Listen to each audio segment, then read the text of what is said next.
Andrew, meron tayong book, oh. look, Andrew, my friend, oh. Drew, alika, dali. Dito, sali ka rin ako. Hayaan mo na, okay? We are training him sa singing. You see? Galing sumanta, no? Artist na. Okay. Ito si Andrew. Wow, okay. Galing niya na, no? Ilang taon na yan? 20, I think 22.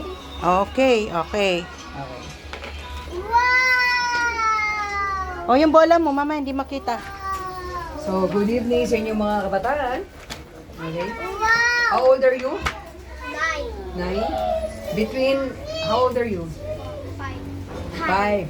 So, at the age of, how about you? 5 din? 5, okay.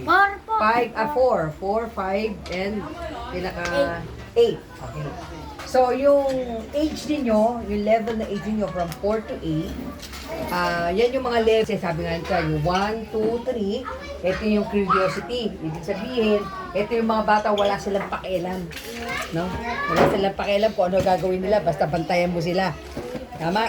Yun yung tipong kung ano hablutin, pag-iingatan. Kaya yung mga may edad na kapatid, di ba? Ate, binabantayan mo yung kapatid ko, di ba? Okay lang. Kasi yung curiosity niya umaandar. So yung mga may edad na, May-ari na po. nasa level naman kayo na mag-a-adjust. Di ba? Nag-a-adjust na kayo. Kasi yung curiosity nyo, parang bata ba? Paano pag ganun siya eh, di ba? Tinitignan nyo yung level nyo. Kasi itong mga batang to, susunod lang sa inyo. Di ba? Kaya itong mga batang to, mas maiging maano na sila. Kasi yung curiosity nila, medyo na-uplift na. Di ba? Yun yung tipong edad nila, yung 4, 5, 6. Ito yung mga bata na papunta na sa schooling. Tama? So medyo mag-a-adjust na. Hindi na pwedeng basta-basta kung ano gusto. Tama?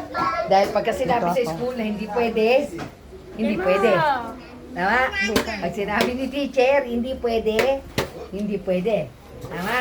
So, kaya lang, kahit pa paano, yung mas may edad sa inyo, katulad na 8, 9, sila kasi nagpe-prepare na mas mataas sa level ng 4, 5, 6. Naintindihan nyo?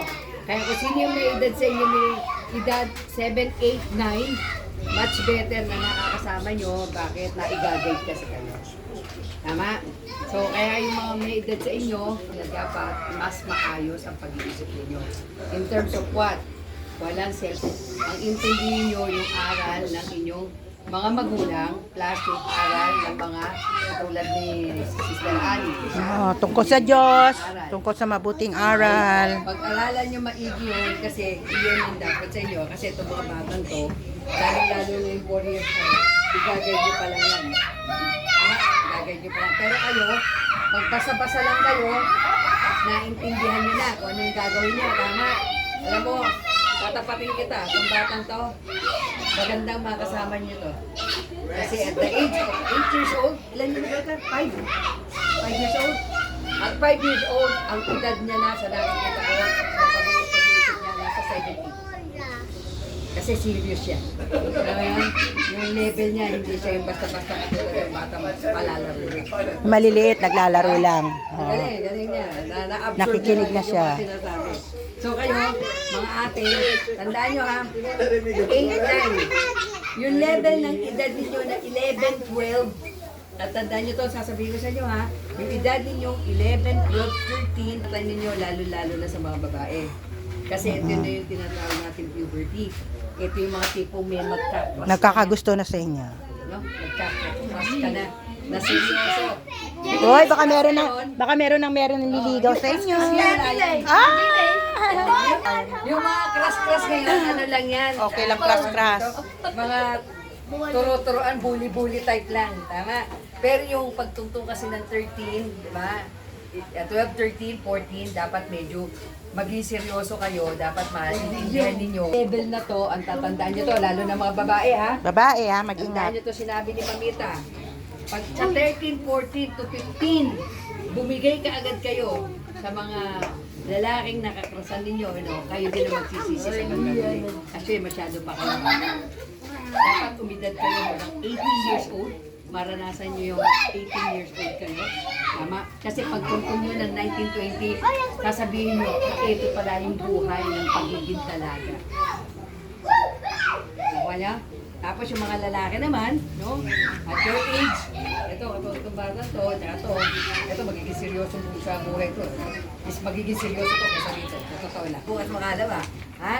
Pero ako, naniniwala ako magiging responsible kayo kasi bakit kayo? Nadadala kayo rito. Dahil kung hindi nagiging responsible yan, hindi nyo basta mahihila sa ganito gathering. Nawa nyo? Kaya itong mga batang ito, makukulit, no? 4 years old lang pa rin. Laro pa lang yan, oo. Pero bukas makalawa, susunod ka kay ate, ha? Sino si ate mo rito? Asan ate mo? Makikinig ka sa ate mo. Huwag kang Kasaway. susunod kay ate mo kasi love ka ni ate mo. Dahil kung hindi ka love ni ate mo, pwede ka naman niya iwan eh. Tama? Pero lagi ka niya sinasama, di ba? Kaya susunod ka sa sasabihin ni ate, ha? Huwag kang pasasaway kay ate. Pag sinabi ni ate, stop! Stop. Tama? Pag sinabi ni ate, eat! Kain. Kain, ha? Pag sinabi ni ate na, laro! Laro. Okay? Susundin mo si ate kasi si ate ang mas matanda sa'yo, ha? Saka mo, si ate kasi ang nagbabantay sa'yo. Lugar na nanay mo. Ha? Kaya ate ang pinagbigyan. Kaya ang ate mo ang second nanay mo. Okay? Ha? Kaya kayo mga bata, tandaan niyo yung sinasabi ni Mamita at saka ni Tita Ani. Pag-ingatan niyo yung inyong mga sarili. Lalo na nowadays, huwag kayo masyadong lalabas na kung ano-ano yung mga naririnig ka sa labas. Most especially, pag-ingatan nyo ang mga pananalita. Oh, pananalita. Ano ang pananalita na dapat ingatan? Huwag na huwag lalabas sa bibig nyo ang mura. Oo. Ano-ano salita mura to? Ito, babanggitin nila, pero huwag na huwag nyo sasabihin. Ha? Yung may PI. Yun yun yung PI, di ba? Oo, masama Yung yun. mga Gigi. May mga ganon. Mga Gigi. Ha, di ba? Bawal yan. Kasi lalo na pag good lang. Never. Kasi mismo sa Biblia nagsasabi na kapag ang tao nagmura, babalik sa kanya. Ano? Sabi sa Biblia na, kaya ang tao nagmumura, nagagalit ang ama. Ha? Di ba? Huwag kayo Oo. magmumura. Pag nagagalit kayo, di ba kayo magalan? Ano ba? Ewan ko sa'yo. Mga ganon. Pero wag na wag kayo. Pag magmumura. Yan. Ano? Huwag na wag kayo magmumura ha. Kaya wag na wag malit. At saka ang pangit. Pag ang pagmumura na kita agad sa mga bibig ninyo, narinig agad sa mga bibig nyo, bata pa kayo. Ano sasabihin? Pasaway. Gusto nyo ba tawagin kayo pasaway? Hindi. Pangit, di ba? Ano ang maganda? Masunurin. Mabait. Di ba? Pag masunurin kasi, yun ang laging may biyaya. Tama. Sino dito ang masunurin tapos hindi binibigyan? Wala, di ba? Kasi pag masunurin, binibigyan yan.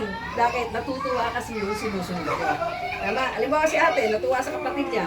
Sinunod siya. Sa palagay niyo, hindi dadagdagan ni ate yung ibinibigay niya. Dadagdagan mo, di ba? Kasi natutuwa ka dahil sinusunod sa kanya. Tama niya? Kaya yung mga nanay niyo, pagka sinunod niyo, lalo-lalo na pag nakita niyo si mama at si papa aalis, matutulog, give them a kiss. Simpleng kiss lang, matutuwa sila sa inyo. Okay. O kaya sabi niya, I love you. I love you, Mama. Minsan sabi niya, I love mama, I love you, papa. Magugulat sila. Bakit? Saan galing ang anak ko? Di ba? Kaya simple lang yun. Kaya pag aalis kayo ng house, ng bahay, tatandaan nyo ito maigi ha mga bata. Ito, huwag na huwag nyo kakalimutan. Huwag na huwag kayong hindi magpapaalam kahit sinong nandun sa loob ng bahay nyo. Halimbawa, ikaw, lalabas ka. Si mama nandun. Ma, dito lang po kami. Pupunta po kami dito na kaibigan ko. Tama? Pagpaalam kayo, bakit? Para alam nila, hindi sila nag-aalala. Lalo-lalo na sa mga bata katulad dito. Ha? Tapos, kung pag sinabi ni mama at papa nyo, hindi po pwede. Tanungin nyo, bakit po? Pero huwag kayong magagalit. Tanungin nyo lang kung bakit. Kasi it's either of the two. Baka yung pupuntahan nyo, mapapahamak kayo. Baka nyo? Ha? Oh! Ay, maliliit doon. Diba? Kaya sila, matulog sila. O sige, ganyan lang ha. Basta yun lang ang feeling ko sa inyo. Katulad ni Tita Ani ninyo. Basta ang feeling namin sa inyo, lalo lang sa inyo, may mga itsura kayo. Mag-ingat kayo. Mag-ingat, ah. Sino kapatid dito? May kapatid, magkapatid kayo? Kaya pala kita mo mukha niyo. Kita mo mukha niyo. Tayo yung mukha niyo. Ito playboy paglaki ha. Oh. Pakilala kayo kay Mamita para makilala kayo ni Mamita isa-isa. Ano, ikaw ano pangalan mo? Ha? Si RJ. RJ. Ikaw. Just? Yes, Dian. Ikaw? Marion. Ana? Marion. Gion? Gio? Gion? Sion. Ah, Sion. Maxion. Galing nga. Ikaw, ano naman? Joanna. Ikaw? Sion, Jo, ang ganda ng mga buwan. Ana?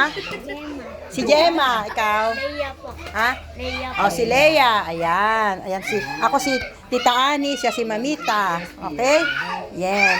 So, sana natatandaan niyo yung sinabi niya. Magkano kaya nakita? So, muna tayo para may ilim eh. Ano ko na lang, 1, 2, 3. Sa trend. Yan, medyo maliwanag. Dito tingin para may kuha kayo ni Mamita. Click, click. O, sama. Isa pa. 1, 2, 3. Click, click. Teka, click. Okay. Thank you.